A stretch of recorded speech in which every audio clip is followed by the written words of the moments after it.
Okay, so we're back now. Has that changed anything?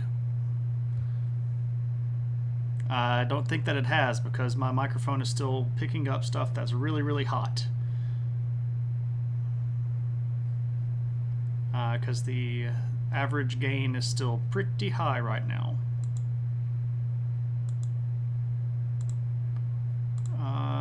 And this is crazy because like literally I've done no settings change since Tuesday when I streamed. I mean, I guess I can, if I cut this off, what's going to happen?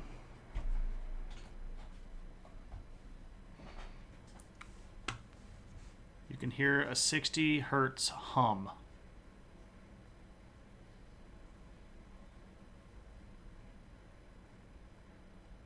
Well, I mean, my air conditioner is on in the background. There shouldn't be a hum, though.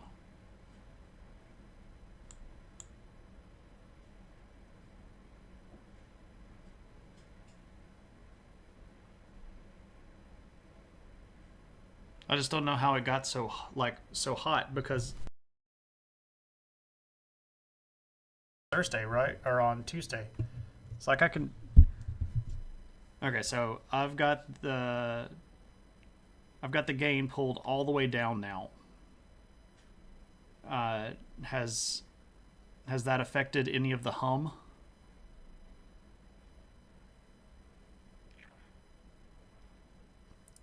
I mean, I guess it's still registering something because I can still see the.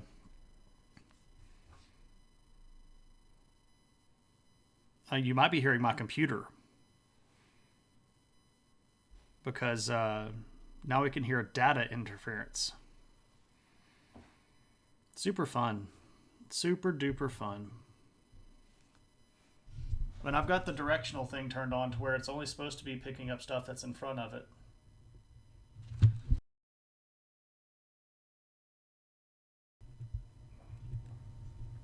So we'll put my gain back up a little bit so that I sound like I'm an actual human being. And we'll just do what we can. And I apologize for the crappy audio, but I mean, this is what happens when OBS decides to change stuff and doesn't tell anybody what it's doing. Because I got no notification that OBS had done literally anything. So, super de-duper. Oh, fun times. So let me say hey to everybody. Christy S, hello. Tad, welcome in. Natty, good to see you. Matt, how's it going? Moose, good to see you. Schmonite, welcome in. Hope you're not doing dishes. Monster Demon Dog is watching. Nice. Silver Pills, welcome in. First time around. Hope that you're doing well. It was good to catch up, man. It really, really was. I hope that everything's going well in your world. Kugnar, what's up? Cliff, hello. Like the person I was watching earlier, you could hear her washing machine all of a sudden in the background. Yeah, see, like, I don't... The only other thing that's making noise right now is my computer itself, and it's actually on the floor, like over here. So you can maybe hear the fan on my computer, but that's about it. So, and the puppy is walking around everywhere. She might come back in here. Who knows?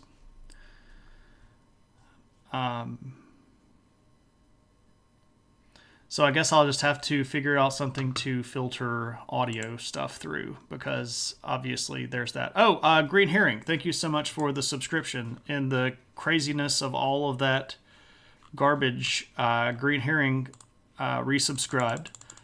And you probably didn't get your Spartacus notification because I don't think my bot is working either. So I don't know what is up with that. Did we get notification for subscription? Did the alert box go off?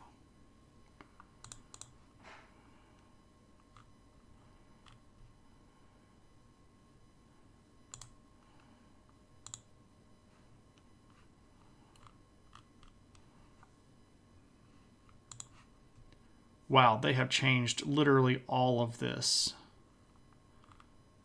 literally all of this.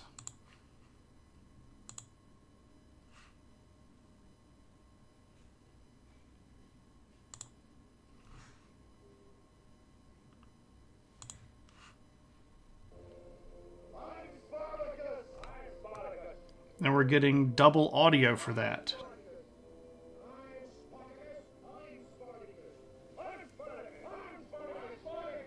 So we're getting two audios. This whole thing has just gone to crap. Like the entire setup has obviously just gone to absolute crap. So I guess I know what I'll have to do tomorrow, which is probably going to be spending an hour to poke around at stuff to see what's going on, if not more. Are we going to talk today about Ottomans using cannons and taking Constantinople? If we can get there, if we can actually get stuff going.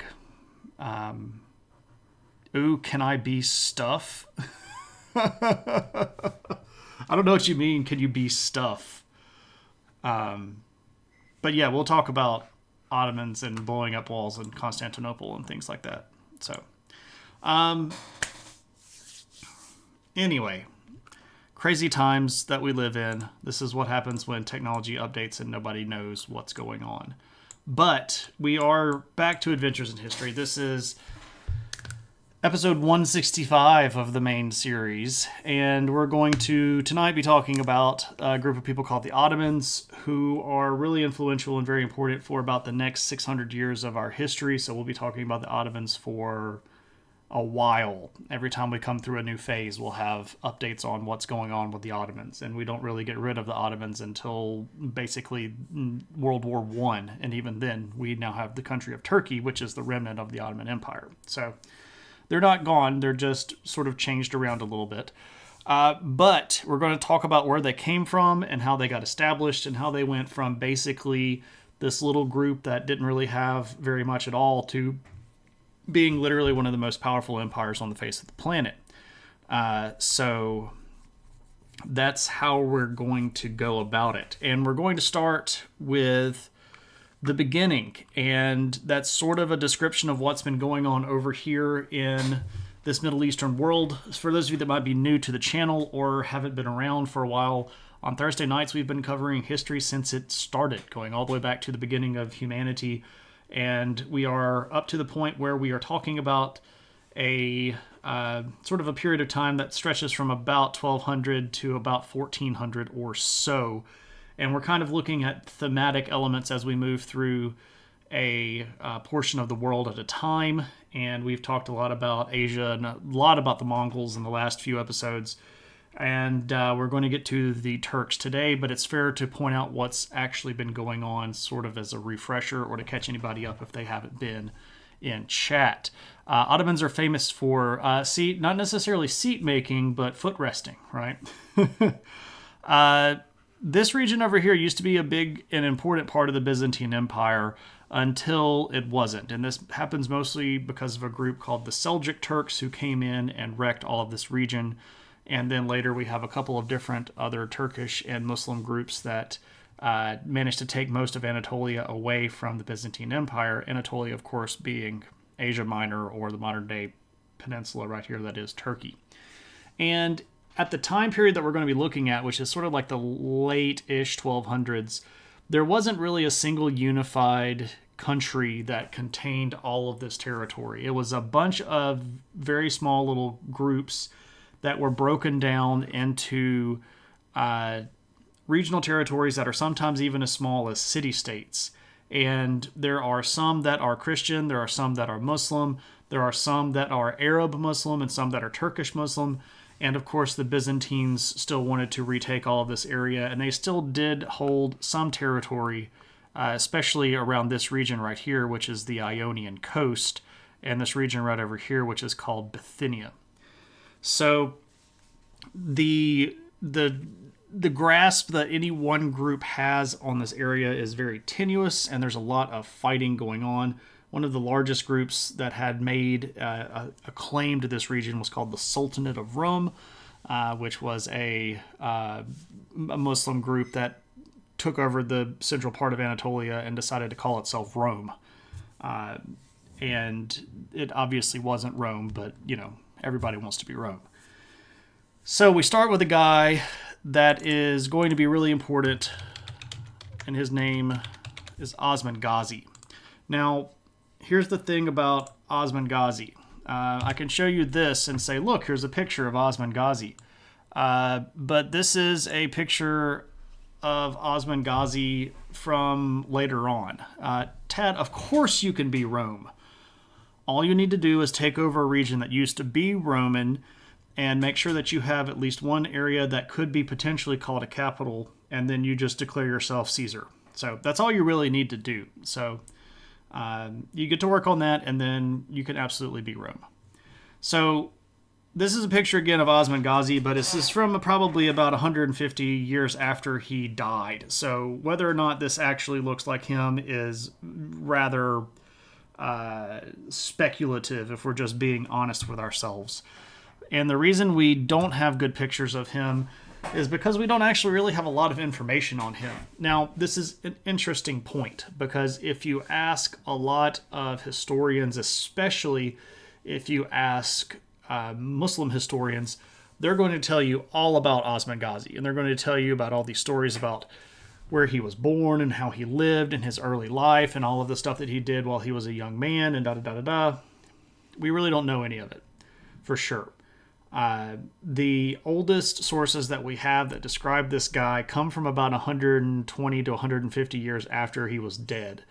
And obviously by that point, there's a lot of mythology that's sort of built up around the dude, because by that time we're well into the 1400s, and the Ottomans are going to want to sort of establish themselves as this legitimate thing that stretches way back into history.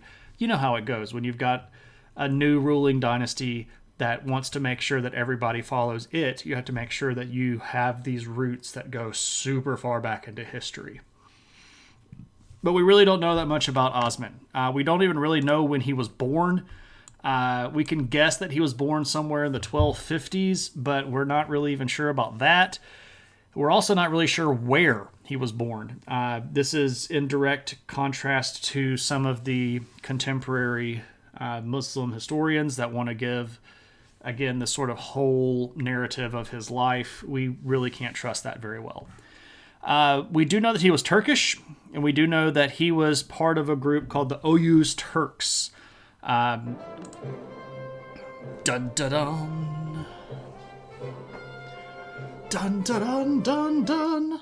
Square Aaron, thank you so much for the follow. As a Turkish viewer, just to see your stream, you're curious about the view of the Ottoman Empire. Keep up the good work. Well, thank you very much.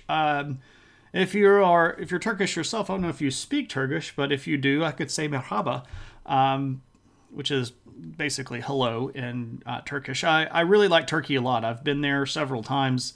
Spent quite a bit of time there when I'm over, and have a really, really deep interest in the history of the people in the place. So if I'm just being honest, though, my research in Turkey has mostly been way back in the Stone Age and early Christian era. So looking at stuff like in the 12,000 BC range, and then in the late antique period, which would be from about the 200s to about the 600s, 50s, somewhere in there. But I've had a good time in Turkey. I've met a lot of great people, had a lot of excellent food. Love Turkish food. Love me some Turkish food. But tonight we're just talking about where the Ottomans came from, and we're starting with Osman Ghazi, the sort of founder of the Turkish Sultanate, or the Ottoman Sultanate. And then we'll go through and, just see what's up. But if you have something that you want to put in, or if you want to ask some questions, do your thing. We're pretty laid back here. Everybody here is pretty cool with questions and talking and stuff like that. So we've never really had a problem with, trolls or anything like that. So what up, Caldio? Welcome in, my friend. How's it going? So Osman Ghazi, what do we know about him? Well, we know that he was part of this group called the Oyuz Turks. They were originally from this region up here, sort of in the northern central Asia part. And we have records of them coming into contact with people as far away as the Chinese dynasties, and lots of dealings here with people in the Iranian plateau in Central Asia. And they're, of course, going to move over into this area. The Seljuks are also part of the Oyuz Turkish group, but they weren't directly Ottomans. So the Ottomans and the Seljuks are sort of like cousins. And this is going to be an important distinction, especially later on when we get some of the Ottomans that want to kind of get out from under the Seljuks. Seljuks were a big, powerful group that controlled the region right around in here for a few hundred years, were directly involved with things like the Crusades, had a lot of regional power and regional influence too. Talking, that's hard. What up, Noger? Claire, yeah, the trip to Belize and Guatemala was a good trip, mostly. Some stress, lost a lot of time to really bad rental car situations. Stuff like the wheel falling off, which actually did happen while we were driving it. So, not the best of times when it came to the rental car. And we lost out on seeing a lot of the sites in Guatemala that we had planned on. But overall, you give me 6 months and some distance from it, and I'll probably call it a good trip. Right now, I'm a little bit salty about missing out on Dos Pilas and Yaksha and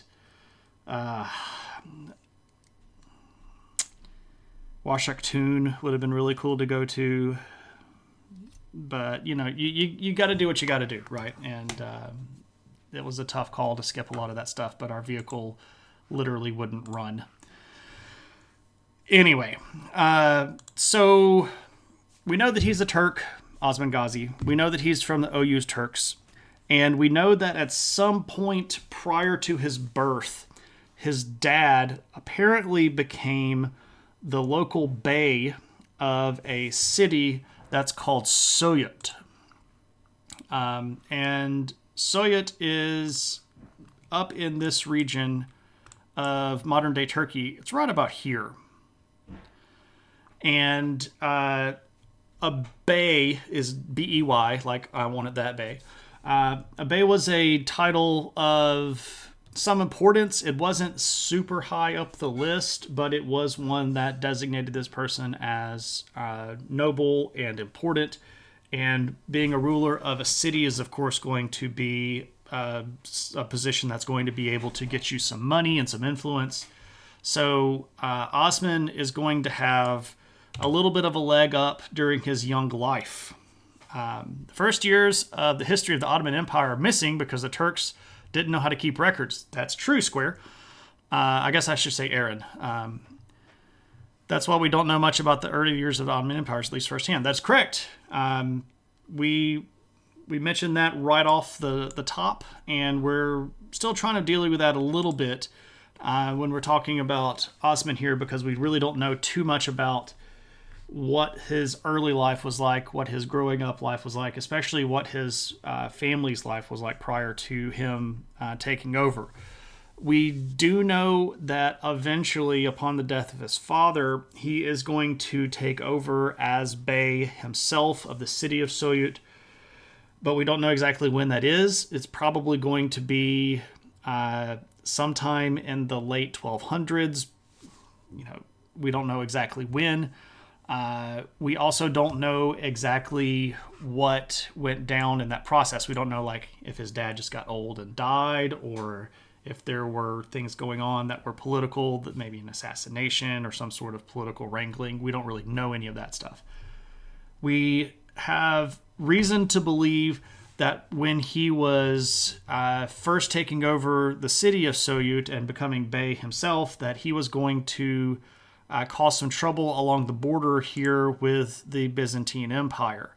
And this is probably going to be in the form of raids, where they would, the Turks would load up a bunch of soldiers, usually on horseback, and make an attack towards a city or a village. This was not done to hold territory. It was done to collect loot or maybe capture some hostages that could then be ransomed back to the Byzantines. And this is probably happening a lot in the late 1200s, getting a little bit closer to the 1300s. The first actual chronological point that we can put Osman's life into perspective with is a battle. It's called the Battle of Baphius, and it's in 1302, and it's between a Roman general, a Byzantine general that had been sent over here to Bithynia to calm down these Turkish raids. So from that, we can sort of extrapolate backwards that Osman was causing some trouble, and that the Byzantines felt like it was important enough that they send a general with an army over to try to stop them. But that particular battle is actually going to go fairly badly for the Byzantines, and it's going to allow Osman to sort of strike out a territory for himself that extended beyond his original city. And this is going to allow him to start expanding, not just at the expense of the Byzantines, but also at the expense of some of the local Muslim groups. And again, some of these groups may have been Arabic, some of them were also Turkish, but perhaps not the same family of Turks. And by the time we get to the end of his life, which is either 1323 or 1324, somewhere in there, Osman had put together enough of a territory that he could leave to his son. And if we look at a map here, we can look at what's kind of going on. And we see here that the Byzantines are still going to hold a lot of these big cities here in the region. Nicomedia, Nicaea, and Bursa, of course, are going to be three big ones. Bursa is especially large. It's got a really, really big fortress here. But you see that Osman's territory is again surrounded by these territories of other Muslim leaders. There's Kandar and Germian here and Karisi. So he's starting with just the dark area here, but managed to, expand out and take quite a bit of territory. I've been to Eskişehir before. I've also been to Nicomedia and Nicaea. I've driven through Bilecik, but I've never stopped in it. I've spent a night in Inegöl the last time I was in Turkey. I've been to a lot of these regions and spent some time over in this area. But anyway, pretty cool stuff. Very pretty. Very not probably what you would think when you think Turkish. There's lots of rolling hills with really pretty forests on top of them. It's a beautiful place around over here. Anyway, so he put together a pretty big chunk of territory for himself. And he's going to manage to pass the throne to his son, whose name is Orhan. And this is going to be a big deal because you want to make sure that you establish a dynasty. You want to make sure that you are able to pass the position down to your son. Here we have a picture of Orhan. This, again, is probably a little bit after he was dead, but a little bit closer to his life. This probably came from the 1450s, and he wasn't going to... I mean, this is like within about 100 years of his death, so there's a decent chance that this looks something like him. But with any of these historical pictures, if they weren't made at the same time that the person was alive, we can't really be completely sure. But, this is now a dynasty. And how are we going to go from being a beylik, which is just a territory controlled by a bey, to an empire? Because that's where the Ottomans are going to end up. Well, Orhan is instrumental in that. He is going to take over somewhere between 1323 and 1324. Again, we're still fuzzy on some of these dates. We don't know exactly when Osman died. And one of the things that's going to be kind of a hallmark of Ottoman issue, which is a bit of a pun. Orhan has a brother, and his brother's name is Ala-ad-Din. It's similar to Aladdin, but this is a Turkish version of the Arabic name. And Orhan recognizes that Ala-ad-Din has a legitimate claim to rule as well, and he tries to make a power sharing deal with his brother, but his brother doesn't actually want to be directly in charge. But if we look at what happens under Orhan's rule, which runs all the way until 1362, a lot of the motivating changes and a lot of the organizational changes that happen within the territory are going to be at the behest and at the direction of his brother, Ala-ad-Din. So it's an interesting power balance here where Orhan is going to be Bey, and then actually a little bit later on, he's going to take the title Sultan. But his brother is going to be the one that's doing a lot of the shot calling. For example, one of the things that happens under the early rule of Orhan is that he is convinced to stop paying homage to the Seljuks. So, aloha, Turkey. Do you mean Armenia Major? Tazanta, there is part of Armenia in Turkey, and there is part of Turkey in modern Armenia, depending on what time period we're looking at. So the Armenians, when they first became a sort of designated individual country, is back in like the 400s under guys like Xathes, who were client kings of the Byzantine Empire, who also then ended up being client kings of the Sassanid Persians and playing games with each of them. But that region is a lot further out this direction. Now, it does include a lot of what is modern-day Turkey. So if we put on the borders and look at modern-day Turkey, a lot of this territory here would have been in ancient Armenia. A lot of this territory right around in here would have been right around the ancient Armenian capitals. The time period that we're talking about is in the late 1200s, early 1300s. At that point, the independence of Armenia had been pretty much disestablished and was part of the larger Arabic/Turkish power structure of this region. Their big capital at that point would have been a city called Ani, which is right up here on the border with Armenia. I guess we could just type it in and zoom in on it.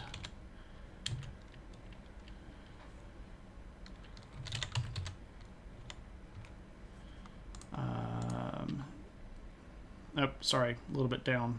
Yeah, there we are.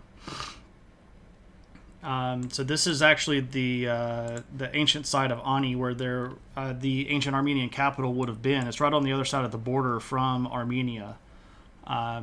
It's a really cool place, by the way. I spent some time there in 2022 when I went. So the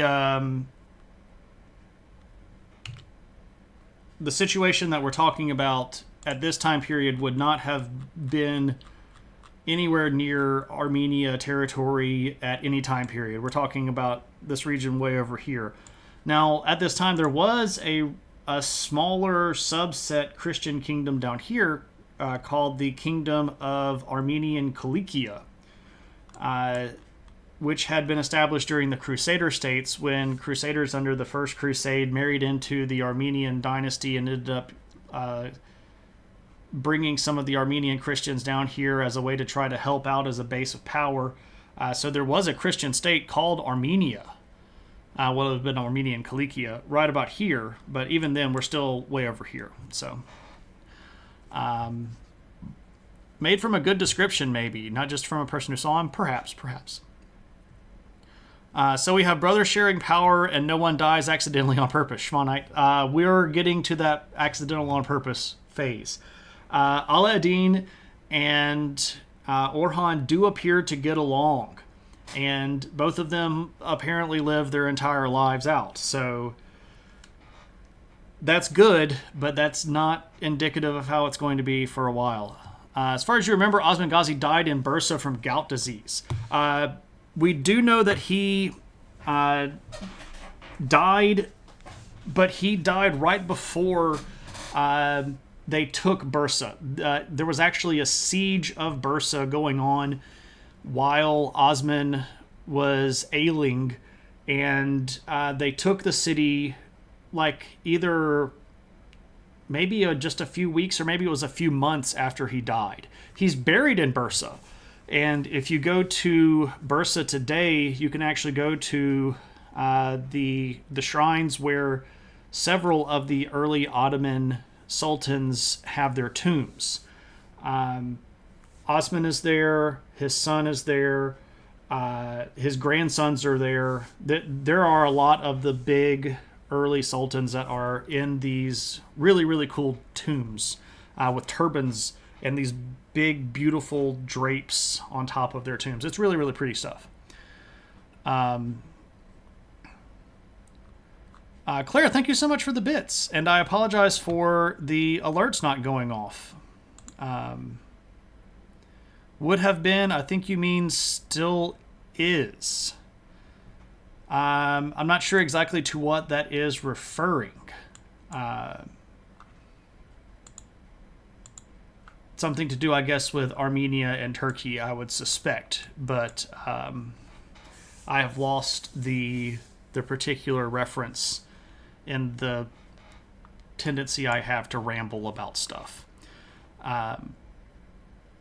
So there we go. All right. Anyway, so Osman does his thing, passes away. Orhan takes over. He's sharing a lot of power with his brother, but they really do start changing the world a lot. And they start doing a lot of big cultural overhauls. For example, they move to having a standing army.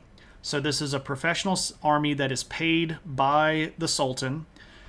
This is culturally different than the way that a lot of other armies had been done in the past, where if you needed to fight, you went and sort of called up the troops and they left their homes and went to fight with you. We've seen standing armies happen at different time periods in history and different cultures, but this is sort of the first time that you're going to see this happen in the Ottoman Turkish world. And this is going to change quite a bit of the standard, because if you have people whose job it is to fight, this means that you're going to be able to fight during longer periods of the year, and you're going to also have to pay them, which is always going to be a problem, right? If you don't pay the military, then the military gets mad at you, and you don't want the military mad at you. So, what do? Well, you have to keep expanding. You have to keep bringing in loot, and you have to keep finding ways to make sure that you can pay for a standing army. But that's also going to mean that the army is potentially going to be able to be bought. What if some of your nobility get more money than the Sultan? Does that mean they can buy the army out from under the Sultan? Maybe so. So what do we need then? Well, you need an army that is directly loyal to the Sultan. And this is when you are going to see the creation of the first Janissary Corps. The Janissaries were a group of soldiers that were incredibly trained. They were very, very highly skilled. These were basically the best of the best troops. And they were recruited sometimes from the standing army. The troops that were doing the best, you sort of maybe get hired into the Janissary Corps. But the Janissary Corps is going to be the personal bodyguard and personal army of the Sultan. The Ottomans, the Hospitallers' nightmare. Hey, what's up, Noel Taylor? Mercenaries. Well, they're not mercenaries. They are full-time professional soldiers that get paid by the Sultan directly. The bad man I am. What up, what up? So you want to know what's in the news? What is in the news? Do you want me to talk about something specific, or do you just want me to say what's in the news?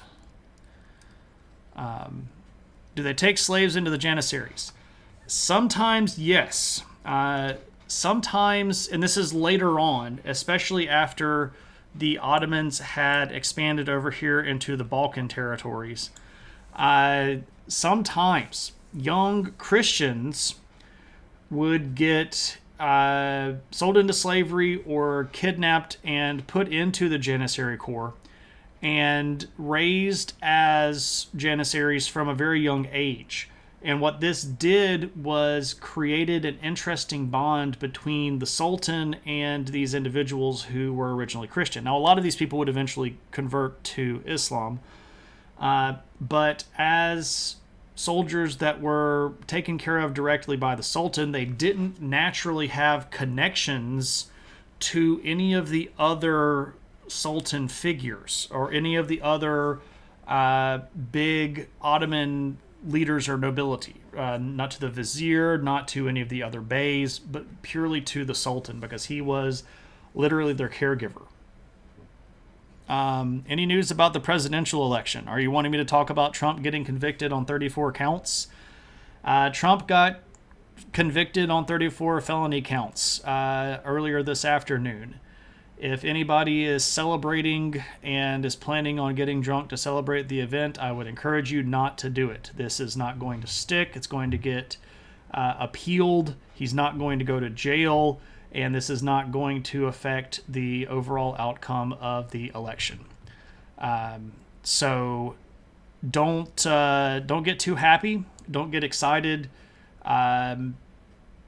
He's still going to win the presidential election in November, and it's just not going to stick. I don't think it has anything to do with the judge at all. I don't think it has anything to do with the jury at all. I think it has absolutely everything to do with the fact that this is going to get appealed and is going to get overturned. So, sorry everybody. Hate to poop on the party, but that's the way that it goes. 78,000 cookies per second. I have no idea what that means. Are we still talking about after the Siege of Malta or way before, but still during the Crusades?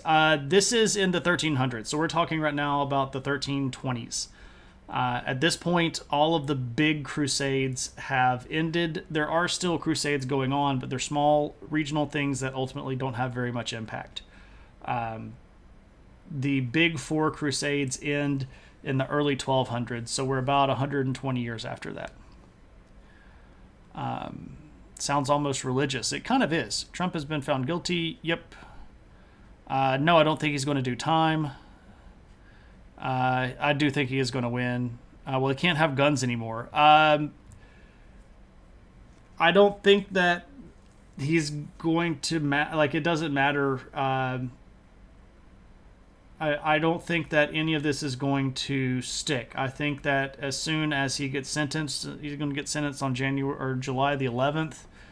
I think as soon as that happens, there's going to be an appeal filed to federal circuit court, and during the time period that the circuit court is reviewing the case, all penalties are going to be put on hold, and even his designation as felon is going to get put on hold.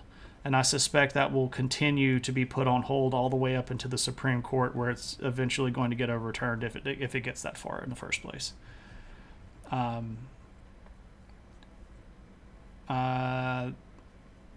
Is his win already safe? I'm pretty sure it is. I don't know about AFD. The difference there is Schultz still has at least nominal support from a majority of the political parties that are in his coalition, and I don't think AFD is going to win a majority. If they win a plurality of votes, like if they get 40%, I don't think anybody else is going to join a coalition with them. Or if there are people that are going to join a coalition with them, I don't think that they're going to be able to pick the prime minister. I mean, they're probably going to increase in seats, especially in in eastern districts, but I don't think that they're going to end up being able to pick the PM. Even if it's not underturned, exactly. You're not a Trump supporter or Biden supporter, but the case had issues. Any case dealing with Trump is going to have issues. Joe Biden, no chance? I don't think so. I'm not an American, so I don't have to deal with him, but yeah, it sucks for you all. Pretty much. He could be the second biggest presidential candidate to run from... Yeah, exactly. There's nothing that prevents a felon from running for office. There's nothing that prevents somebody from being in prison and being president. No. Being found guilty does not block anybody from anything. There is nothing in the Constitution that blocks you from being president if you are in prison. You can 100% still be president if you are in prison. He could literally run the country from a jail cell. 100% could absolutely happen. There's no requirement that you have to live in D.C. There's no requirement that you have to live in the White House. All of that stuff is just expectation and tradition. So Biden's already issued warning to the SCOTUS this morning. I mean, they screwed up waiting for too long for January 6th stuff. They would have gone after that right away, been found guilty of treason, and would have been disqualified. Well, I mean, Natty, they tried to do that in Congress. That was the whole point of the second impeachment. Congress at that point is the only body that could have passed any sort of prohibition that prevented him from being able to run for office in the future, because that's the only body that could have done so. There's not a court in the land that can bar you from running for federal office. The only way that you can do that is being denied that privilege by Congress directly. So Congress would have had to, and the Senate specifically, during the impeachment trial, would have had to pass that during the second impeachment for him to be blocked from office. The DOJ doesn't have the power to bar somebody from running from office. Lots of organizations have been run from prison. So guilty of treason is so that's contingent upon a particular interpretation of constitutional amendments that's never been tried before. That would probably, this is where the challenges to keep him off of the ballot in states like California and Illinois came from, was this challenge of committing treason or working to overthrow the government. But even with for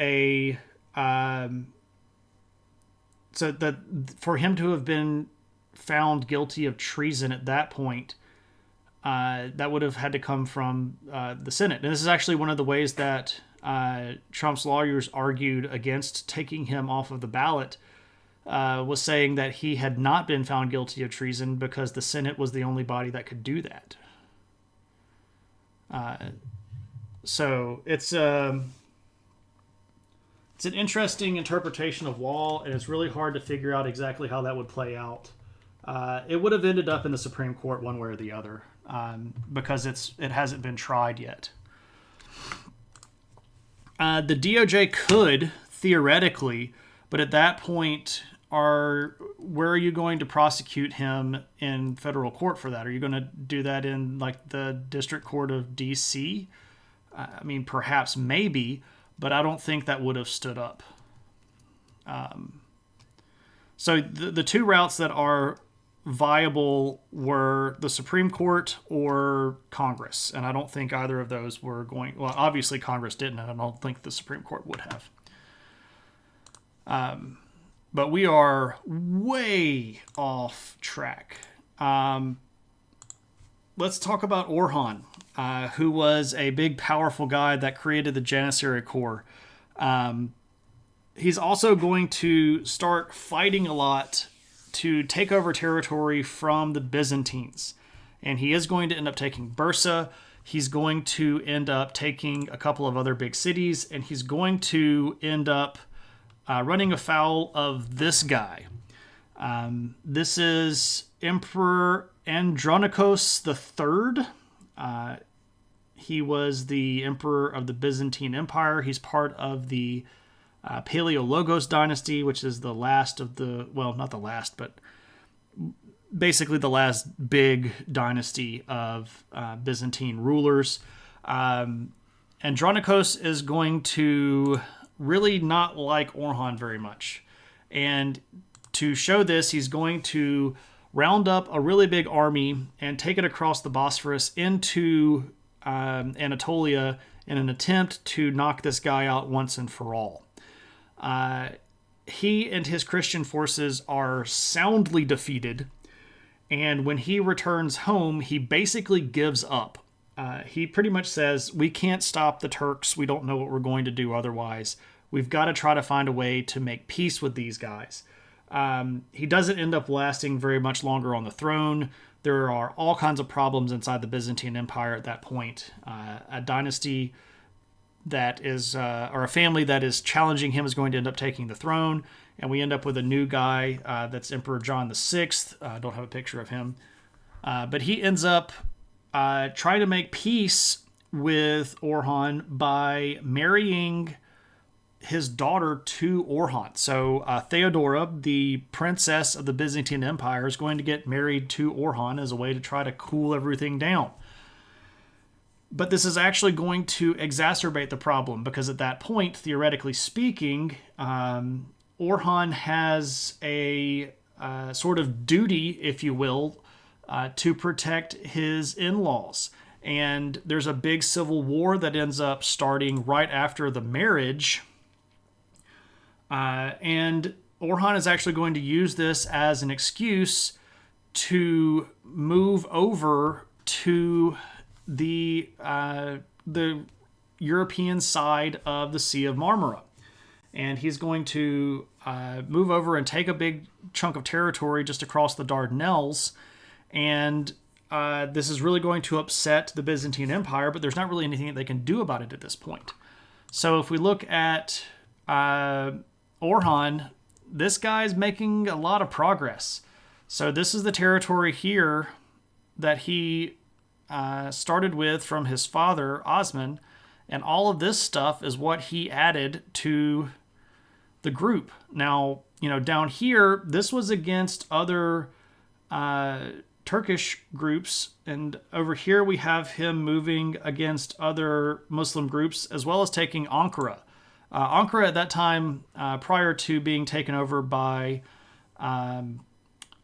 Orhan, was run by a big sort of trading conglomerate that was a bunch of really, really rich people that made a lot of money off of trade. So you see here Ankara, which is the modern-day capital of Turkey, first being brought into the Ottoman Turkish rule under Orhan here. But you also importantly see this region right here that is going to be really, really instrumental and is going to sort of doom the rest of the Byzantine Empire. No. They would. The Turkish people are not really going to ever be the same across the board. You're almost always going to be able to find some Turkish people that are going to be fully nomadic. You're going to find some of them that are semi-nomadic, and you're going to find some of them that live in cities. Now, depending on what time period you're looking at, that mix is very, very different. If we go back to, say, the 600s, a lot of the Turkic groups are going to be much more semi-nomadic, and you're going to find these big groups and these big Turkic dynasties that are controlling most of Northern Europe. I'm sorry, not Northern Europe, Northern Asia. But even then, you're going to have capital cities where you have permanent people that are living. You're going to have some groups that are fully nomadic, especially up in the north, and you're going to have some that are semi-nomadic. At this time period in this region, most of our Turkish people are going to be city dwellers. Now, they're still going to be very big on horseback fighting. A lot of their military tactics are still going to be based around horseback archery. That's sort of the core of their ideology when it comes to a lot of this fighting. That's actually about to change, though, because they're going to change from horseback archery to horseback guns. because guns are on the way, and in fact they're sort of being tested out and being used for the first time in some of the areas in the Word. They're not cowboys, not quite. Two great empires in the same stream is awesome. Roman and Ottoman, absolutely. I don't know what 21,253 cookies per second is. The way of calming the Turks: get your daughter to marry them. Yeah, exactly. You just calm them down, marry them off. We'll be friends anymore. Well, it just doesn't work out for them. Now, when Orhan dies, we're going to get a smooth transition of power to a guy named Murad. So this is our new sultan. This is actually Murad the First, and he looks like this, or looked like this. We're getting actually closer to someone that may have seen him. All of these photos, by the way, come from the same source, and it's written right after this guy ruled. So this is actually quite likely a decent likeness of Murad. So here he is. Now, what's up with this guy? His name is rather large here. Maybe I can make that a bit. There we go. Murad. Cool name. He takes over in 1362, and he's going to rule until 1389. This guy's going to be really, really important because he's going to see the European part of the territory as just a stepping stone. And he really wants all of this. Oh, he would love to have all of this. It's funny how the Byzantines are painted with small, round shoulders, and all the Ottomans have massive shoulders and padded capes. Interesting. But where do you get that hat? You could probably make one.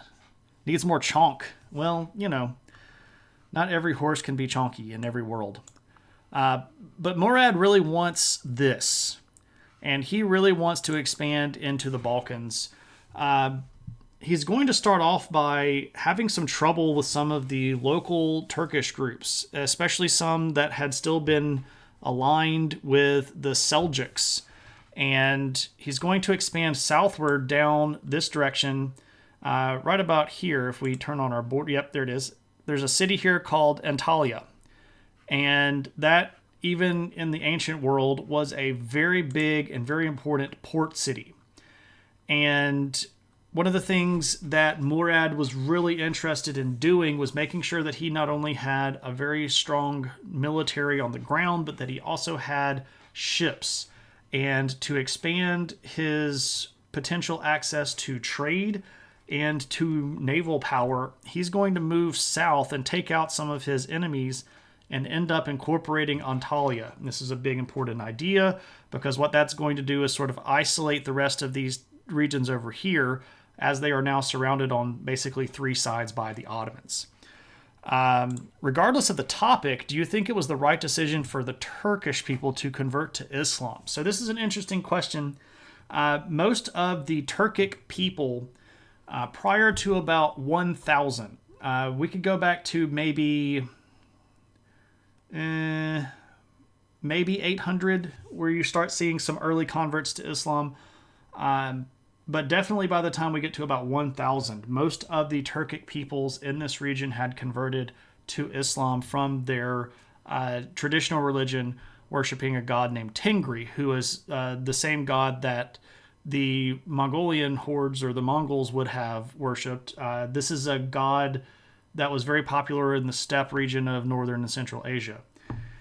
I don't know if it's the right thing, so it's not really my position. Yeah, Gok Tengri, there we go.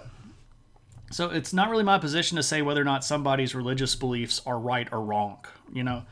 I know that it was a beneficial transition for some of the Turkish leadership because that was going to put them into positions of power within the existing Arabic Muslim power structure. I will say that a lot of people converted out of convenience because when your leaders convert, it puts a lot of pressure on you as an individual because you want to be, friends with your leader, and that means believing the same things religiously. I think it was a preponderance of cultural weight.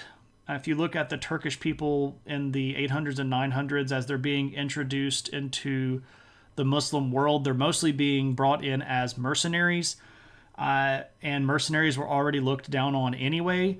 And as a way to fit in more with the people that you're going to fight with on the same battlefield, you might want to do something like share religious beliefs.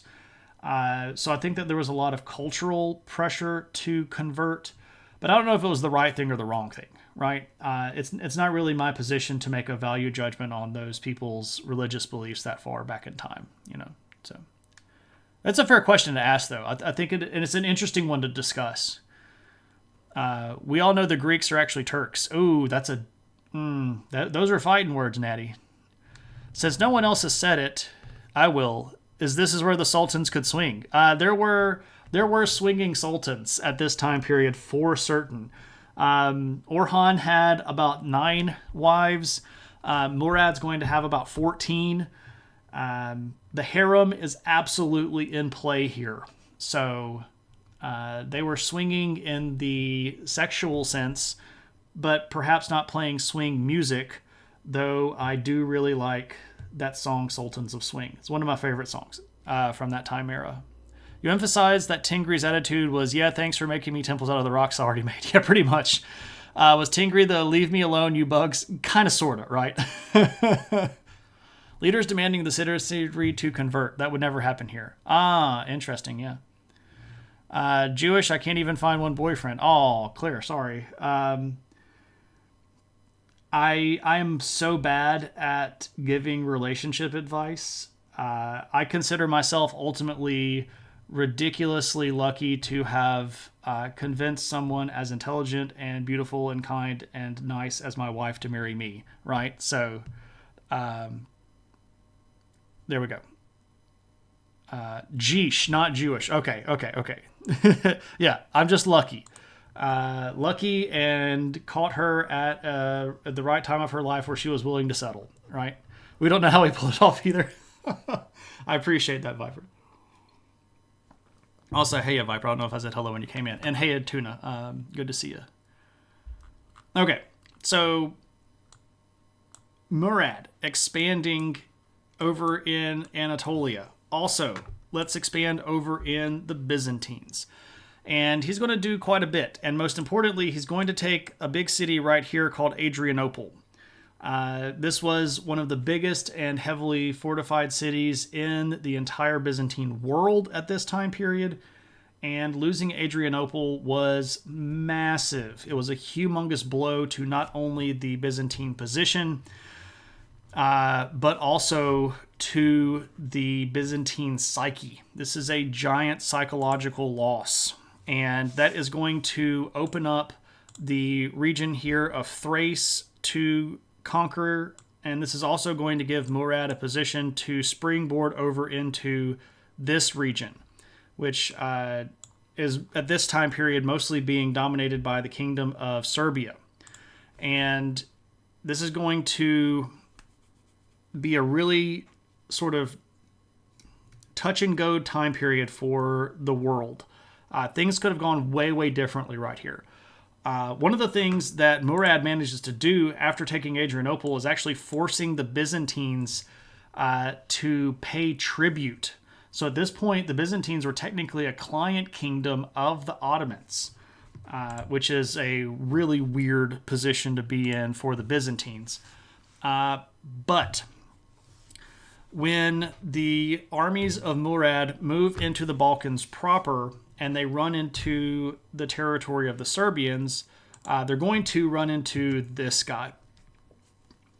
This is Vukašin, specifically Vukašin Pasha, who is a Serbian king who looks horrifying. This guy just looks really scary. I don't know exactly why he looks so scary. But this guy was the king of Serbia at the time and was going to basically try to put together an alliance to stop the Ottomans, right? So he's got a big body for his head size. Yeah, probably. He's going to impale you with that cross. Maybe. Maybe so. Dun dun dun dun dun dun dun dun dun. I hate you, Manzor. I don't know who Manzor is, but maybe that person is worthy of hate. I don't know. But welcome in, and it's good to see you. And I hope that you feel welcome here and ask questions and do whatever you need to do to feel comfortable. They do that deliberately with a superhero drawing to make them an extra head tall to compare to citizens. Ah, I see. So it's a psychological thing. Perhaps. Well, it doesn't go so great for Vukašin because the army that he puts together gets soundly defeated by Murad, and Murad is going to move in and take the city of Sofia, which is today the capital of Bulgaria. And this is going to be really big and really bad because this is now going to give Murad access to yet more territory and put him in position to strike other big cities within the Balkan Peninsula. And this is going to cause a lot of turmoil here. And Vukašin is old and ends up dying, and we end up with this guy. This is King Lazar of Serbia. And Lazar is going to be in a bad spot. He's got the Ottomans knocking on his door. He's in a bad position after losing territory to them already. And he's going to have to try to basically pull out all the stops possible to get these guys out of his territory. And this is going to start at a battle at a place called Plochnik. These great Serbian words, you just love these great words here. Plochnik. Plochnik is actually a important point in the larger scale of things, even though the battle itself is fairly small, because it's the first time that a Christian army has managed to defeat the Ottomans in the Balkan Peninsula. So when Lazar manages to win at Plochnik, this is in the early 1380s, or mid-1380s, this is going to give the Christians some breathing room, and it's also going to give Lazar some much-needed credibility. So, hey, join up with me.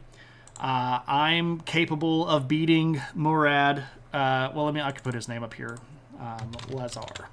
It's not laser. I just typed laser. Lazar. He looks rightfully gloomy. Well, if you're constantly being threatened by enemies on all sides, you're probably not going to be smiling very much. So Lazar wins at Plochnik, and Murad doesn't go away. This is actually a sort of a wake-up call for Murad because he had been on this big sort of unbroken stream of victory. So what do? Well, you call back home and say, send me some reinforcements. And this is going to come to a boil at a really, really big battle at Kosovo. And this is a famous battle called the Battle of Kosovo. It's in 1389, and it is going to be a knockdown, drag-out fight. Both armies, the armies of the Christians under Lazar and the armies of the Ottomans, are going to be bloodied beyond hope. They're going to lose a majority of their troops on both sides. Lazar is going to end up dying in the battle, and so is Murad. So the fighting gets just absolutely brutal, and we lose both the Sultan and the King of Serbia, and a majority of both of their armies. Now, nobody really wins this battle. You don't get to say, hey, we won. We lost our king and half of our army, but we also won. No, you don't get to say that. Now, what ends up happening, did they fight 1v1? No, they didn't. You don't get any cool stories like them challenging each other to a one-on-one fight, though that would be really cool if you had that in history. No, they're both going to end up dying in the course of the battle because it's a really big one and it's really, really bloody. The Ottomans are going to end up being forced to pause their expansion but the Christians are going to end up in a very weakened position. So, yeah, only in the anime version, right? So, nobody really wins at Kosovo. Both sides pretty much lose. Now, that being said, Murad had done a lot. So Murad inherited this, the dark red, and then Murad added all of this stuff. Look how much here in the Balkans that he added. And this particular map is from basically the next of the rulers, a guy named Bayezid. But Serbia is going to end up being forced into a client status, as is Bulgaria. So this is big. And again, Murad does a lot of heavy lifting. So here we see Edirne, which is Adrianople. It gets renamed. But again, Sofia and Niš, these are big cities that had been capitals and had been very important trade centers for Serbia and Bulgaria. This is a big chunk of territory. The Byzantines at this point are scared, just crazy. Each one is tripling territory, right? It's just this rapid expansion. So let's talk about this guy. So this is Bayezid, who ends up taking over as Sultan after the death of Murad. Now, so his name is Bayezid. He's technically Bayezid the First, but, you know. Anyway, so he takes over after his dad dies, and you go, okay, so they're going to have to calm down, right? They just lost their Sultan. By the way, interesting point to speak here. Murad is the only sultan of the entire Ottoman Empire to ever die in battle against an enemy. So that's a sort of a weird little note. And you might think, oh, wow, they lost their sultan. This guy, like, you know, we need to calm down and slow down, and we need to take a breath, and we need to think. We need to think, right? Yeah, we'll get to Ildirim here in a second. That's the Thunderbolt, right? Ildirim. Isn't that correct, Aaron? Lightning. Yeah. I thought so. Yeah, this guy.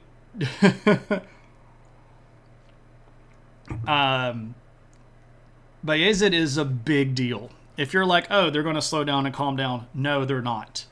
When Bayezid takes over, they actually kick it into overdrive. They're not going to rest on the expansion under Murad. They're just going to go full at it. Now, earlier Frank was referencing living under weird power sharing structures. Well, when Bayezid takes over, he had several brothers. And after the first few months of his rule, he doesn't have any brothers anymore because he had them all strangled. Now, he did take over in weird circumstances. His father died in battle, was a long way away. He was technically the next one in line, but when dad dies and he's not there necessarily to pass it directly to you, of course, there are potentially going to be arguments. The way that you handle that is you have all of your brothers strangled. So he doesn't have any brothers left. He's also going to do this really interesting maneuver where he ends up marrying the orphaned princess of Serbia. So this is Lazar's daughter. Lazar's wife had also been killed in all this crazy process. So he's going to end up, he being Bayezid, ends up marrying the princess of Serbia and uses that as a way to pick who's going to be the next king of Serbia, and he puts basically one of his lackeys from the Serbian royal family into the position of power, and then basically ends up taking Serbia just a few years later in 1391. After he takes the city of Skopje, he pretty much just says, "You're now mine." This is going to give him a lot of power. Not everybody has a happy family life. That is correct. Yes, killing his own brothers. What made these people kill their families? In the Turkish world, there was no established precedent for the oldest son automatically getting power. And this is true for a lot of the people that had at one time been steppe peoples, people up on the steppe, right? This is Steppe. This is the same is true for the Mongolians, right? The Mongols, every time the great Khan died, they had to all get together and have a meeting to see who was going to be the next great Khan, because there was not necessarily a guaranteed passing from father to son. So when Murad died, he had 4 sons, and any of them could technically claim the throne. So when Bayezid did claim the throne, that doesn't mean he necessarily had the legitimacy that he needed, because if any of the other brothers had proven to be capable leaders or better political players, they could have unseated him. So the way to make sure that you take over is take over and then kill all of the potential other heirs. So that they don't kill him for running the empire. And it gets crazier. There's a civil war here in just a little while. Spoilers. That's wild. Well, see, this is a different in culture here, right? Because in the Western world, especially European powers, really focused on this primogeniture, the father to oldest son, father to oldest son. But even that wasn't necessarily super duper ancient. If we go back to the the Merovingians, the first Frankish people to rule Franks, the Frankish territory, which is today France, right? If we look at Clovis, Clovis had multiple sons, and he left part of the kingdom to all of them, right? This happens so many times in the Frankish world. This is how we end up with 3 different countries. We end up with Italy and the Holy Roman Empire and France, because those all used to be part of the Frankish territory, but then Charlemagne ends up leaving a third of the kingdom to one son, a third of the kingdom to the other son, a third to the other son, because they didn't have this direct father to oldest son line of succession. And this is very common for us in the modern world, right? But this was not the way that it always was in the past. And in this particular instance, when we're talking about the Turkish groups, it really was the best and most likely candidate for the position. So if we go back to Orhan and his brother Ala ad-Din, Orhan was the younger son, but he was the one that Osman wanted to rule. So when Orhan took over, one of the reasons why he reached out to Ala ad-Din and tried to get him to do power sharing in the first place is because he knew that Ala ad-Din had a claim to the throne that was just as strong as Orhan's, right? It's not really until after the interregnum where you get a very clear succession from father to son, and we'll talk about that in just a little bit. Ottoman royal drama was wild, 100% correct. Ancient family drama was on a whole other level. True. Vying to take over is how to have a sequence of strong leaders, even though it might be bad for national stability. Frank, that's actually a really important point that later sultans would actually comment on directly. Especially when we get into the 1500s, it's seen as almost a mark of your character to basically survive all of your other brothers and all of your stepmoms and all of your half-siblings.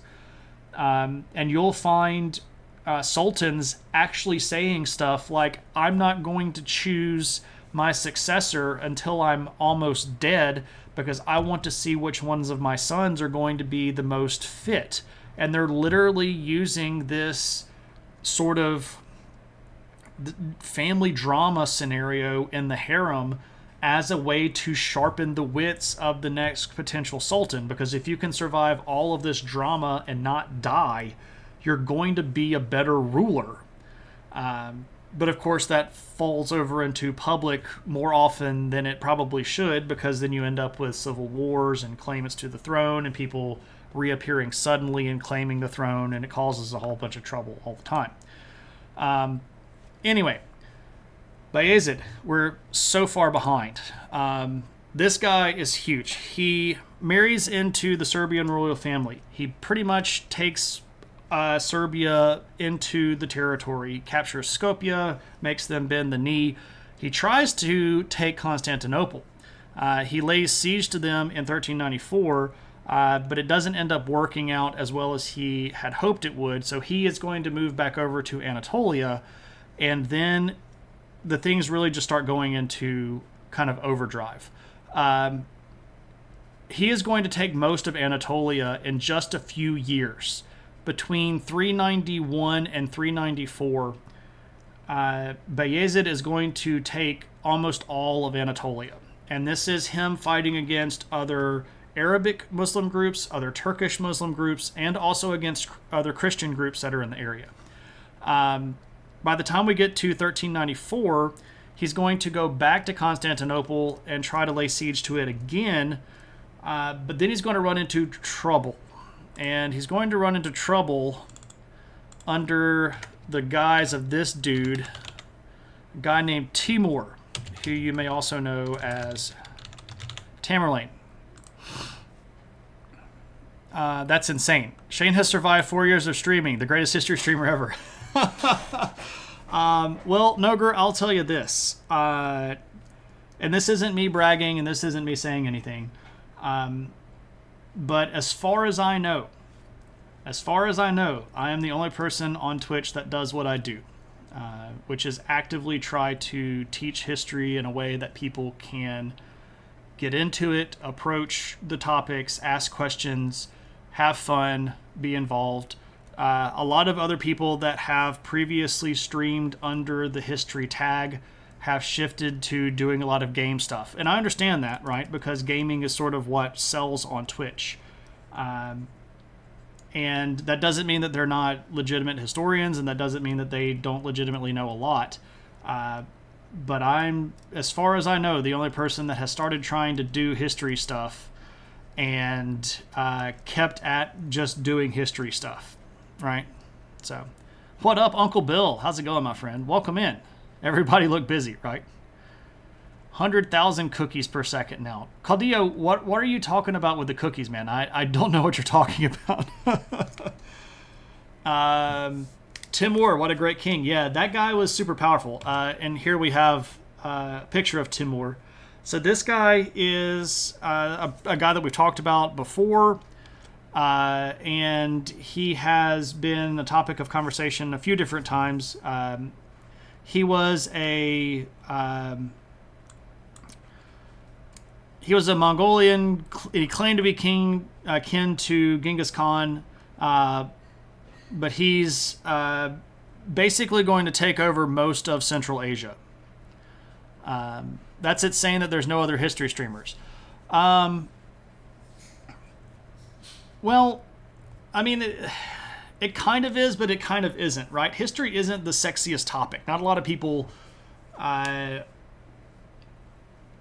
there are several things working against it. Number one, not everybody goes to Twitch thinking, man, I'd really like to learn some history. Number two, a lot of people that teach history are not people that would want to stream on Twitch in the first place, right? I would just recently got back from Belize and Guatemala with one of my teachers that taught me history when I was an undergrad and master's. And I asked him if he would ever want to come on my stream, and he was like, maybe. And I was like, I think my viewers would like it. And he was like, maybe. So not a lot of people would really be interested in trying to do what I do. And not a lot of people necessarily come to Twitch looking for what I do. So the Venn diagram of people that want to do it and that are looking for it have met here in a wonderful way with the people that hang out in my chat and are my regular viewers. And I love this. I really do. I look forward to this. This is, in many cases, the highlight of my week. And I was talking with my colleague about how some of the best teaching that I feel like I do happens right here on Twitch. Because I have people that want to be here, that are plugged in, that are interested, that are trying to learn, that are asking good questions, that are synthesizing data, that's putting stuff together from different time periods, that's overlapping stuff that we've learned in the past. It's really, really cool here, and I really appreciate doing what I do here. Did you get strangled? I did not strangle them Ottoman style.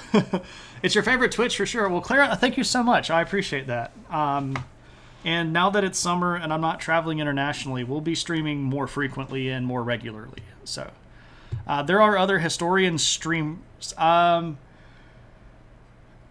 there are several people that I know that stream under the history tag. Melissa in Denial is an Egyptologist. Sophie, what's Sophie's streaming name? Sophie Ventures, Sophie... goodness, I can't remember her name.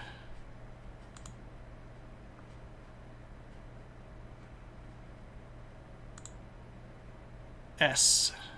I'm friends with her on Discord, and I can't remember what her name is. Sophie Quest, yes. She's, I don't know if she has a degree in history, but she streams history stuff sometimes.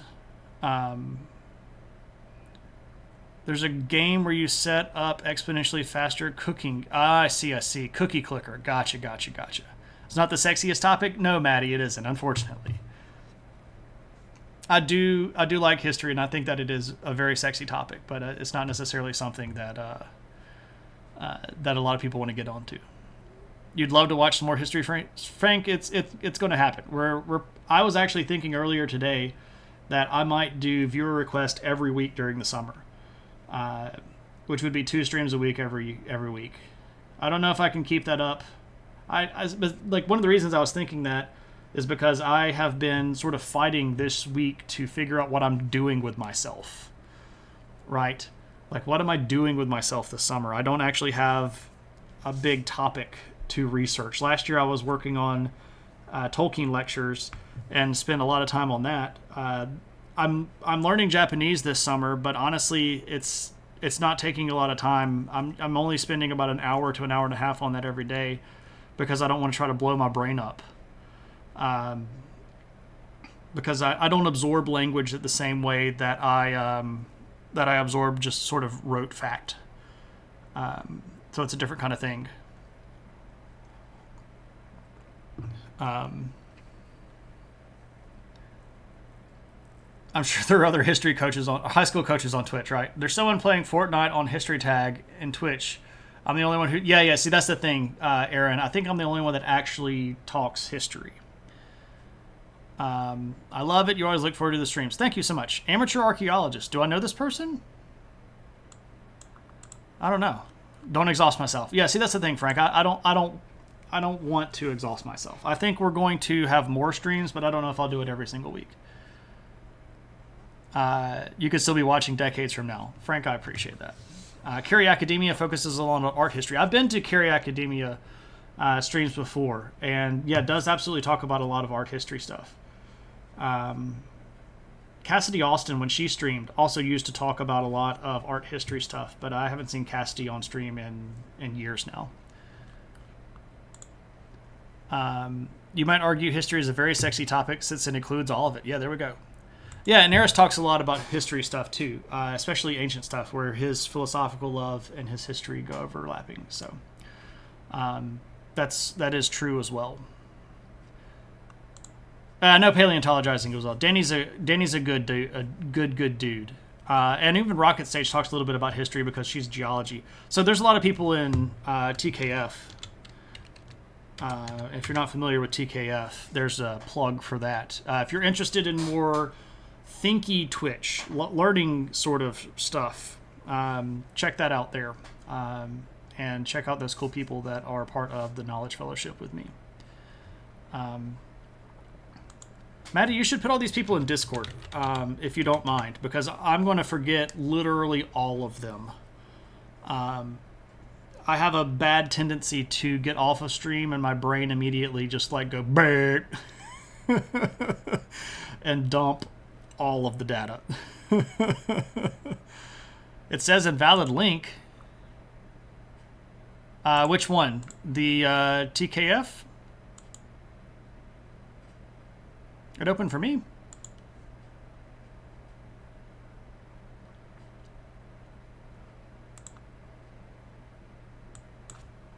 Let me see if I can copy paste.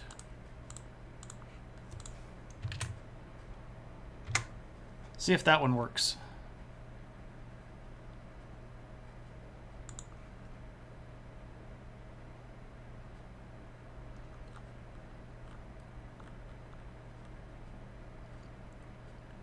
Oh man, there's a lot of people that I'm seeing that aren't streaming very much anymore. Oh, it's like you see people and you're like, I miss those people. Anyway, we're getting so far off track and have so much more material. Okay, goodness gracious. Oh man, so much more stuff to do. Bayezid conquers most of Anatolia, goes back to try to take Constantinople, has to stop. He gets distracted because Tamerlane/Timur is beating the crap out of everything in the east. So he has to go back over and try to fight Tamerlane. It doesn't go very well at all. Tamerlane ends up defeating him and captures Bayezid and puts him into basically a he keeps him under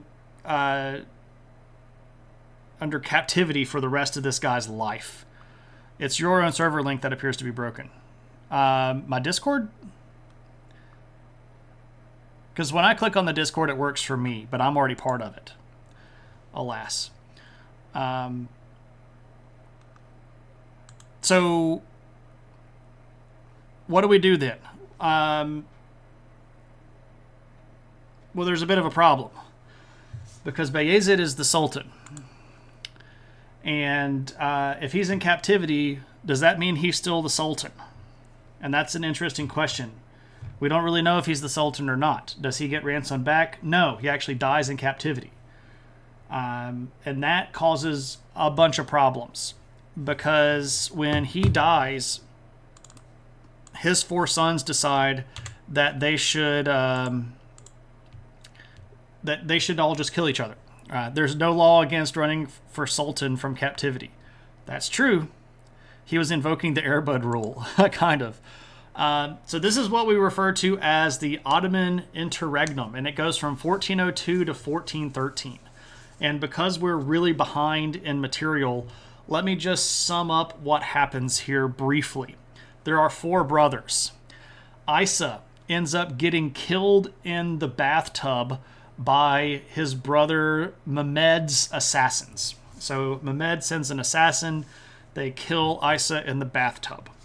Suleiman ends up getting strangled by Musa's military. There's a fight. Suleiman gets defeated. He tries to run away. Musa's army catches him, and they strangle Suleiman. So that leaves Musa versus Mehmed. There's a big fight. Musa gets defeated and runs away. Mehmed's army catches him and strangles him. So we end up with the guy that comes out of the interregnum, a guy named Mehmed the First. Was this the culture where the brothers will inherit the kingdom? No, this is this is not primogeniture. This is whoever stands the longest wins. But let's look at the Ottoman Empire that we're talking about, because we've grown again, right? So now our Ottoman Empire is all the way up here into Serbia. Bulgaria doesn't really exist anymore. We've taken all of this, and we've taken all of, well, almost all of Anatolia. So this is what Mehmed is going to end up claiming as his domain. And it's big. It's a lot bigger than it was. It's kilogeniture, right? We're not to Mehmed the Conqueror. That's coming up next, though. We're getting pretty close. This is Mehmed, younger guy. Here he is sitting on the throne, entertaining all of these people that are going to end up being his vassals. And Mehmed has a really big problem. First off, when he takes the throne, he had yet another brother. The other brother had gone into hiding. This is the fifth brother. The fifth brother ends up coming out of hiding and challenging Mehmed for the throne. And what Mehmed is going to do is reach out to his Byzantine vassal, this guy, Manuel II. And Manuel is going to put this secret brother into exile on an island that's off the shore of the Byzantine territory. Yeah, ooh, a secret brother. Josh Knox Chinnery, what up, what up? Yeah, definitely cool hats, right? Everybody's got cool hats. Lots of cool hats. Manuel, who worked at Basil's Faulty Hotel. No, not the same Manuel. Much more capable, much less of a pushover. It's from Faulty Towers. It's one of the guys from Monty Python did a series called Faulty Towers just after, and it's about a guy named Basil who runs a hotel. Highly chauvinistic, highly racist. Definitely a product of its time. Their lands quadrupled, tripled, doubled, but we're still not up to the Conqueror yet. That is correct. Oh, you're doing the Manuel K thing. Gotcha, Maddie. Okay, sorry, my bad. I got it now. My bad. Surprisingly short series. Yeah, I think it was like, what, 20-something episodes? So his brother shows up. He sends him to Manuel. Manuel puts this guy in exile. His brother actually has a kid. So now the nephew, Mehmed's nephew, is going to start causing trouble and claiming to be in charge. So Mehmed graciously doesn't want to kill this kid. He just blinds him. And then puts him kind of out into a secluded area to live by himself. Then Mehmed has to deal with some religious upstarts. There's a particular super conservative religious figure that starts causing trouble out in the eastern part of the territory. So Mehmed has to go over and fight those guys and ends up hanging the religious leader, which is a very questionable thing to do. You're creating martyrs at that point. That's going to come back to be a problem later on. His biggest success is actually just kind of hanging on. Mehmed survives from 1413 to 1421 and manages to pass the throne down to Murad II, who is going to be his son. We're doing nephews. Yeah, well, why not? So here's Murad. More cool hats. He's got a big feather in his hat, so you know that he's important, right? 12 total. Wow, I thought it was 20-something. So here we go. Here's Murad. Again, this is Murad II. Nepo Sultans. Wow. Feather or eggplant? It's a feather. It's a feather. Don't you mean aubergine, DCI Banks? Or did you not think that I would know what aubergine was? Because I'm a bloody American. You translated. I appreciate that. Divanar, welcome in. Good to see you. So here we are with Murad. This guy's getting into the big time. When Murad takes over, he takes over in 1421, and everybody knows that he's got big dreams. This guy's got lots of plans. Pre-Baba Ganoush. Dude, I love Baba Ganoush.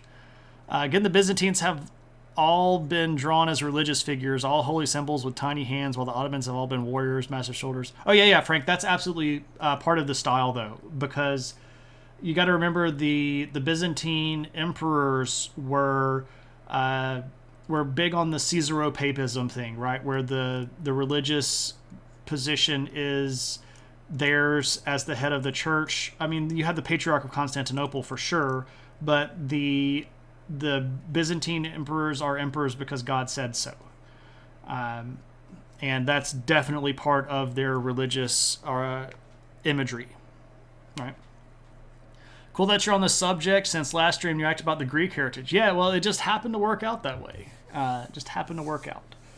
So Murad's got big plans.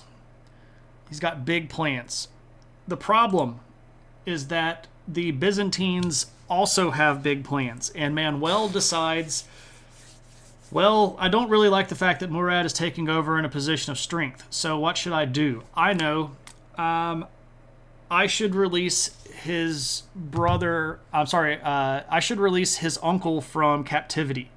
Because remember, we have Mehmed's brother who kind of appeared out of nowhere and was sent to the Byzantines to be put into exile.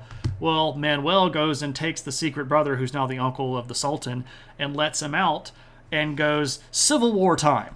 And it works.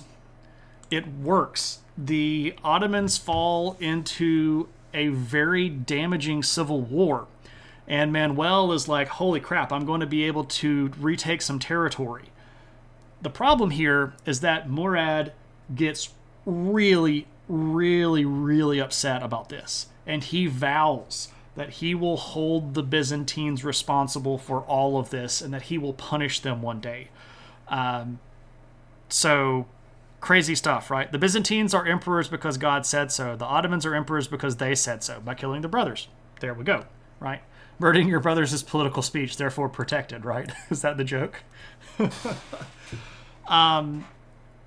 When Murad wins the civil war, he decides to just take it to the Christians. It's time to punish them for their treachery. And Murad is going to trigger alliances of multiple countries that really don't like being part of alliances with each other. Specifically, the Polish and the Hungarians team up to fight this guy. The Serbians, the Venetians, the Holy Roman Empire is going to get involved in this. And Murad defeats all of them. And he is going to take further territory in the Balkans, and he's going to start expanding up the coastline of the Black Sea. And this is really going to start scaring a lot of the Christian kingdoms of Eastern Europe because this guy is sort of knocking on their door. It's a very scary point. But he's doing this because he's punishing the Christians for their treachery, right? Now, Murad was kind of wise. It's okay as long as it's strangulation, right? The Byzantines have the problem that they are centered on the Aegean, which is tough to defend. Right, well, they had lost the eastern flank first. They had lost all of Ionia prior to losing that territory in the Balkan Peninsula itself. So Murad, after beating the mess out of the Christians and taking more territory in the Balkan Peninsula, he sees the potential problem, right? He understands this constant issue of succession. So what he actually decided to do was kind of clever. It doesn't end up working, but it's clever. What Murad decides to do is he wants to abdicate the throne and choose his son Mehmed as the next sultan, and then be in Mehmed's cabinet, sort of like as an advisor. So he wants to transition power before he's dead. And he wants to do this because he wants to make sure that Mehmed is cemented into the position of sultan prior to his death because, Murad had watched his father go through all these civil wars. He had to fight his own uncle. One of his cousins had been killed by his father. Not killed, but blinded. It was a big mess. He just wanted to try to avoid all of that stuff. For the Turks, family matters. If you made me kill my uncle, you shall pay. There we go. I know you're not talking about this today, and I'm not sure about the time period differences between then and the Ottomans, but at some point I'd love to find out what I know about Carthage. I know quite a bit about Carthage. Timeline-wise, we are about 2,000 years separate from Carthage. So if we first start looking at Carthage, which is going to start down here as a Phoenician colony, we're going to be looking at around the like the 1,000 to 900 mark when the Phoenicians first get out here. Carthage itself isn't really established as a full-out colony until about the 800s. And then, of course, they become independent as Assyria is expanding during the early Iron Age expansion of Assyria when they come over here and kill everybody on the coastline. And then, of course, they are a political player for about the next 600 years. They end up taking over most of northern Africa. They expand over here into Spain and have colonies over here. Of course, the islands of Corsica and Sardinia, and over here into Sicily. Carthage is, of course, going to also expand down this way a little bit. But they're going to be the major player in the power base of the Western Mediterranean for about 450 to 500 years, stretching from about the 700s until about the 300s. And then they're going to start running into the problem of Rome as an expansion, and all of that stuff is a giant mess because, of course, this is the Punic Wars, and the three big Punic Wars that end with Carthage being destroyed are going to end up with all of the territory over here that used to be Carthaginian transferring into the hands of the Romans. Carthage, of course, gets utterly destroyed. Delinda est Carthago, all that fun stuff. We've done streams about that before, and if you want to go back to some of the VODs, you'll be able to see me talk about all of that stuff because we've covered that fairly extensively. We did an entire stream on the Punic Wars. And I try to keep all of my VODs saved, and if you go to my VOD page, I have them collected chronologically speaking, so they should be in order, and the Carthage stream should be fairly early on in the first collection called Adventures in History Volume 1. So you can check that out. If you shoot me a message on Discord, I can even dig up the link straight to it. But apparently my Discord link is busted. So let me see if I can generate an invite.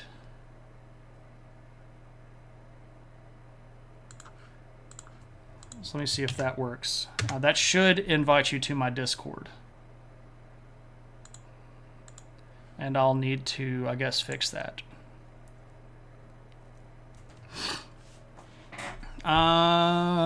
If they were chosen by God, then why so many assassinations? Interesting. A lot of the assassinations that happen in the Byzantine Empire happen because people are claiming that they're not doing things the right way. They're not being holy enough. God has removed his blessing from them. It's very shady, though. Don't the Carthaginians share an ancestor with the Romans?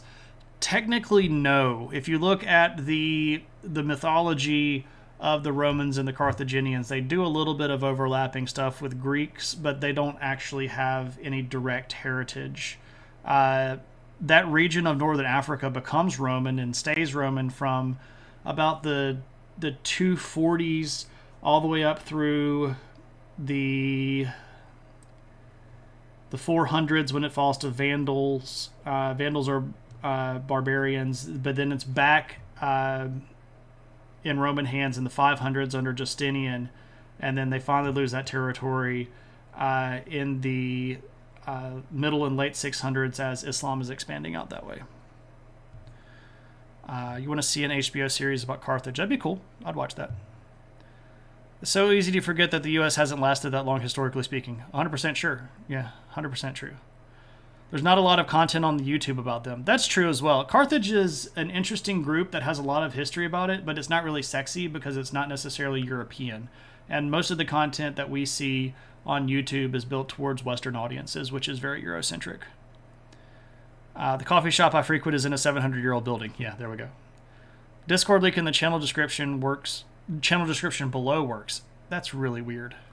You're about to fall asleep. You're going to catch what you missed on the VOD. Thanks, Claire. Have a good rest. Yeah, Carthage would be very cool. We need more on it. I mean, we talked about it multiple times on stream, but it was way back when I started, and the setup is going to look way different. I was still streaming from a 7-year-old Dell laptop during that period of time.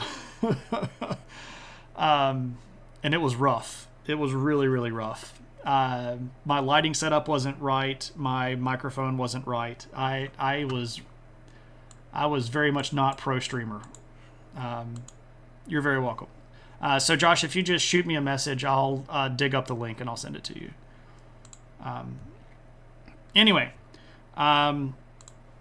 missed some stuff. Murad, he abdicates and he puts his son Mehmet on the throne in 1444. This goes really badly, and the reason it goes very badly is because the Janissaries do not like the fact that there are two people.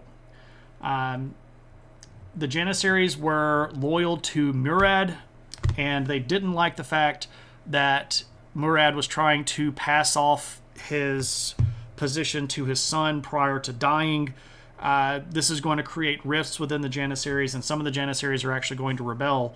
So Mehmet has to step aside and let Murad take back over in 1446. So from 1446 to 1451, we have Murad again. And by the time we get to the end of his life, we can see that he's added more territory, though they have lost some. The reason that they've lost some is because of the territory that Bayezid lost to Timur. So a lot of the stuff over here that used to be under Ottoman control was going to be gone, but they've expanded a lot over this way. A lot. Now, when Murad finally dies, we get this guy, Mehmet II. And this guy is the Conqueror. Mehmet the Conqueror. Why does he get to be called the Conqueror? Well, it's because he decides that he's going to hold to his father's word. He doesn't like the fact that Manuel did all of that stuff, and Mehmet decides that he's going to take it to Constantinople. And we're not going to cover all of Mehmed's reign because he actually rules for 30 years. But what we're going to end with is that in 1453, Mehmet is going to use his super duper secret weapons, which are gigantic cannons. And he's going to use these to take over Constantinople. And I can actually show you these really cool photos that I have from a place in Istanbul that's called the 1453 War Monument. So you go to this big dome, and they have this great big thing set up where you can see these giant murals, or this giant mural where you can see the conquest of Constantinople. Mehmed was underestimated because he was really young. That's part of it. There was also a lot of propaganda going around about Mehmed. You can see here, these are some of the big cannons that he would have used. These are reproductions of the cannons that he would have used, but you can see here this really great mural of the Theodosian walls being breached with these giant cannons. You can see Mehmed here on his horse pointing towards the wall. There's a lot of stuff that was said about Mehmed that was really, really wrong. Especially there's a lot of anti-Ottoman propaganda that was going around. Anyway, 1453, he takes Constantinople. And when he takes Constantinople, this is officially the end of the Eastern Roman Empire. Empire that had, of course, been around since Rome expanded into the east in the BC period. So, 1500 years. We will sort of leave it there because Mehmet is actually going to do a lot more. But I knew that tonight was going to be long. BC. Rome starts expanding out into Anatolia in the 1st century BC. 2nd century BC. Anyway, taking Istanbul was a big thing in the Ottoman world. 100% it was, absolutely. And they did not rename it Istanbul immediately. That was a little bit later. You went there, it was awesome. Yeah. That's a really cool, it's a whole museum. And then you walk up into this dome, and that big mural is a 365-degree mural that goes all the way up into the sky, and you kind of just look around at it. It's really, really fascinating. But this is a big deal. This is kind of the crowning achievement of the Ottoman Empire so far. Istanbul was Constantinople. That is correct. But that's where we will call it for the night, because I am now quite tired, and I knew that I was going to be streaming for a long time. And Allie shows up right when I just said that we're going to call it. But that's okay. Hey, Allie, how's it going? Hope you're doing well. We streamed longer than I thought that we would, and I knew that tonight was going to be long. It's nobody's business but the Turks. Source told me that the citizens that fled the Ottoman instigated the Renaissance in the West. That's it. So, Divenauer, that is one part of a larger movement that was already happening. There were absolutely people that ended up moving from the east to the west that had an impact on the Renaissance. But the Renaissance had already started in Europe, especially in Italy, because the Renaissance really gets started in Italy in the 1200s. And that's actually what we're going to be talking about next Thursday, is how the Renaissance actually starts and what it actually was. Because there's a lot of weird stuff that gets attributed to the Renaissance that isn't actually Renaissance at all. And we'll talk about where that was and how it started and how it got moving. Tuesday night next week, we're going to be doing viewer requests on the Scythians. So we'll go way back to Bronze Age, Iron Age stuff next week on Tuesday night for a viewer request on the Scythians. And then talk about the Renaissance on Thursday. It literally switched back and forth from Istanbul. Yeah. There's a little bit of a reasoning behind all of that stuff. Okay, so where are we going to go raid?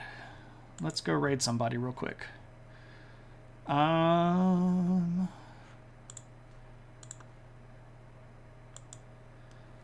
Hey, sweetie, before you go... Let's go raid Professor Ashley. Professor Ashley is another person that knows a lot about history. Is Scythian the one that just means the archers? Kind of, but maybe not. Kind of. Yes, but also no. It's one of those great things where we have Herodotus to thank and to blame. So Professor Ashley is a computer science teacher that knows a lot about sociology, which is something that I teach as well, and also knows a little bit about history, and is talking right now about how to make video games. So we're going to go raid Professor Ashley, and when we get there, our battle cry is adventure, and if you have any of those lovely adventure hat emotes, you can share those. But I'll see everybody around. I'd like to stream this weekend and do some freeform chatting stuff and build some models, but I don't know, when that's going to work. Definitely next Tuesday for the Scythians. Definitely next Thursday for the Renaissance. But until then, everybody, take it easy. Ooh, I gotta say thanks.